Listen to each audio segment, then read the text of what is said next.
নমস্কার। আজকে লোক সংস্কৃতির বিষয় নিয়ে একটু আলোচনা করা যাক। আসলে আমাদের মূলটা তো লুকিয়ে আছে লোক সংস্কৃতিতে। আমরা নাগর সভ্যতায় বা অন্যান্য চারদিক থেকে আসা সংস্কৃতির মিশ্রণে লোক সংস্কৃতির বিষয়টা প্রায় ভুলে গেছি। তো এই লোক সংস্কৃতির ব্যাপারটা একটু আলোচনা করা যাক আজকে। এটা অদ্ভুত অলৌকিক ব্যাপার, আমার নিজের চোখে দেখা একাধিকবার। এসব বিষয়গুলোতে আমার খুব আকর্ষণ আছে, তাই যেখানে যখনই খবর পাই ছুটে যাই। সেটা হলো ভর হওয়া। ভর বলতে বোঝায় যে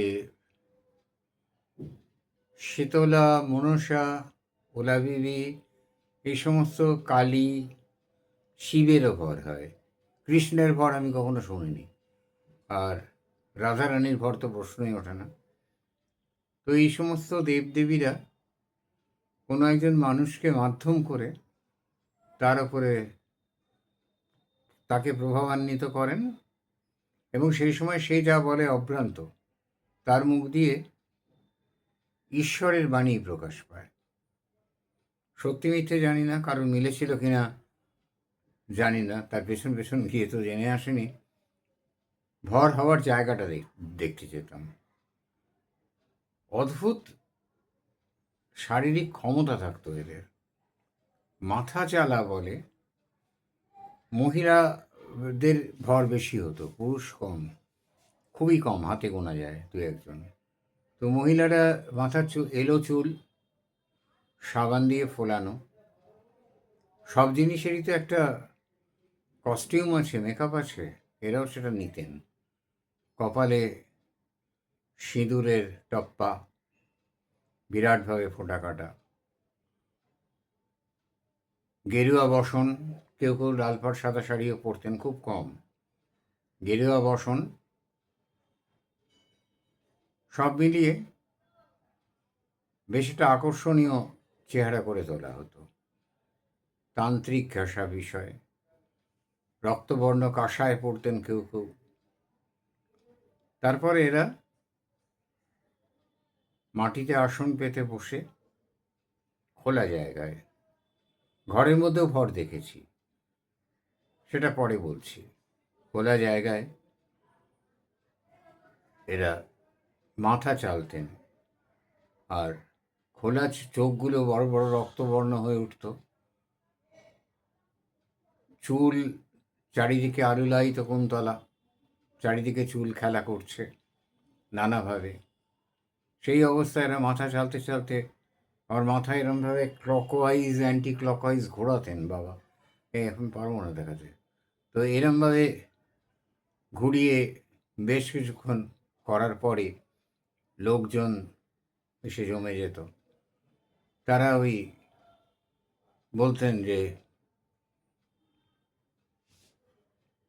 সানুনাসিক কণ্ঠে বা কণ্ঠ বিকৃত করে বা অতিরিক্ত ভারী করে কণ্ঠের পরিবর্তনটা করতেন, করে বলতেন আমি এসেছি। আর এই ধরনের সাধু সন্ন্যাসী ক্লাসের মানুষেরা সবাইকেই তুই তোকারি করেন, কেন আমি জানি না, নিজেদের সুপিরিয়র ভাবেন আর কি। তো ওই সন্ন্যাসীরই বা যার ভর হয়েছে তিনি বলতেন যে এসেছিস মা, বল, এইবার বল তোর কি সমস্যা। সামনে তাকানো একজনকে বলল, সে তার সমস্যাটা বলল। উনি কিছুক্ষণ মাথা নাড়িয়ে নাড়িয়ে তারপর বললেন, শোন, মা বলছেন, বা যদি শিব ঠাকুর এসে থাকেন, বাবা বলছেন এইভাবে এইভাবে হবে, বলে সে একটা ব্যবস্থা বিধান দিয়ে দিল, বা এত দিনের মধ্যে হবে, একটা টাইম শিডিউল বেঁধে দিল। এরকমভাবে বেশ মজা করেই আর কি জিনিসগুলোকে করতো, যাতে দু একদিনের মধ্যে হ্যাঁ না কিছু বোঝানো যায়। বীভৎস জিনিসও দেখেছি জানেন এ ব্যাপারে, যে ওই ভর হয়েছে, সে তার অচেনা একটি ছেলেকে, অচেনা না আগে থেকে চেনা ছিল, অচেনার ভূমিকায় সেটা বলতে পারবো না, টেনে এনে তাকে একটা মুরগি ছুঁড়ে দিল। সে মুরগির কণ্ঠ ছিঁড়ে রক্তপান করলো। করার পরে সে প্রশ্নের জবাব দিল। এক্ষেত্রে দেবতা না, এক্ষেত্রে চণ্ড বা প্রেতাত্মা, এদের নামানো মতো। এইরকম এরা নানা দলিল, কেস জিতবে কিনা, দলিলটা কে চুরি করেছে, কোথায় আছে, বেশিরভাগই বিষয় সম্পত্তি আর বিয়ে সংক্রান্ত। তখনকার দিনেও ছিল, চাকরির সমস্যা চিরকালই ছিল। চাকরি নিয়েও বলতো যে চাকরি কবে পাবে, এরা উত্তর দিতেন। আবার দেখতাম সেই ভিড়ের মধ্যে থেকে কিছু মানুষ এগিয়ে এসে পায়ের কাছে প্রণামী রেখে নমস্কার করে বলতো, মা তুমি যে বলেছিলে হয়েছে। মা বলতেন, ওরে হতেই হবে, হতেই হবে, এ কি আমার কথা, এ মা মনসার কথা। এইভাবে ভর জিনিসটা বেশ গভীরভাবে মানুষের মনের মধ্যে দাগ কেটেছিল। আর আমি একটা ভর একজনকে জানতাম, উত্তর কলকাতার আহিরি টোলা, তার ভাইপো ছিল আর কেউ ছিল না। এই মহিলার ভাইপো একটি ছিল, ভাইপোর নাম ছিল, অনেক দিনের কথা, কেউ বেছে নেই, নাম করতে অসুবিধা নেই। ভাইপোর নাম ছিল হাড়ু। একটা পৈতৃক দোতলা বাড়ি ছিল, তখনকার দিনে বাড়ি প্রায় সবারই থাকতো। একটা পৈতৃক দোতলা বাড়ি ছিল, বেশ ভালো বাড়ি। আর এই ভাইপো হাড়ু বাসে কন্ডাক্টরের কাজ করতো, প্রাইভেট বাসে, তখনও বিধান রায়ের গভর্নমেন্ট বাস হয়নি। তো এই হাড়ু, সবাই তাকে হাড়ুর পিসি বলেই ডাকতো, তার নাম কি জানি না। তো এই হাড়ুর পিসির বর হতো, তিনি আবার সিলেক্টিভ জনতা ছাড়া ঘরের মধ্যে সবাইকে ঢুকতে দিতেন না। সুন্দর পাথরের মেঝে, সেই ঘরে ঠাকুর ঘর, ঠাকুর রয়েছে। হাড়ুর পিসি সেখানে খুব অসংবৃত কাপড় চোপড় পরে বসে থাকতেন, অনেক বয়স্ক মহিলা, অসুবিধা নেই। তো এইভাবে বর্ণনাটা এরা এমনভাবে দিচ্ছি যাতে আপনারা চোখের সামনে দেখতে পান। বসে, মাথার চুল কদম ছাঁট, বিধবা ছিলেন, লাল সিঁদুরে টিপ পরতেন না, তিনি রক্তচন্দন পরতেন। তান্ত্রিক তো, রক্তচন্দনে আপত্তি নেই, তিনি রক্তচন্দনে টিপ পরতেন। আর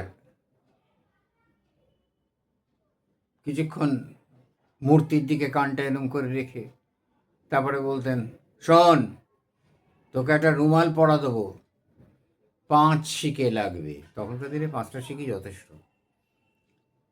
এই রুমাল পকেটে নিয়ে যাবি, যাকে বশ করতে চাইছিস সে বশ হতে বাধ্য। ভালো কথা। তো 5 শিকে দিয়ে আসতে হতো। তিনি সেই 5টা শিকা নিয়ে একটা তারিখ দিয়ে দিতেন, 3 দিন পরে বা অমাবস্যার পরে গিয়ে একটা অদ্ভুত গিট দিয়ে, রুমালটা অদ্ভুত মতো হতো। রুমাল পাট করা রুমাল না, গিট দেওয়া, তার মধ্যে কিছু আছে বলে মনে হয়। অদ্ভুতভাবে গিট, কোনো দিক দিয়ে খোলা যাবে না, এটা মনে হয় এটা ছোটো মিনি বাঁশবালিশ।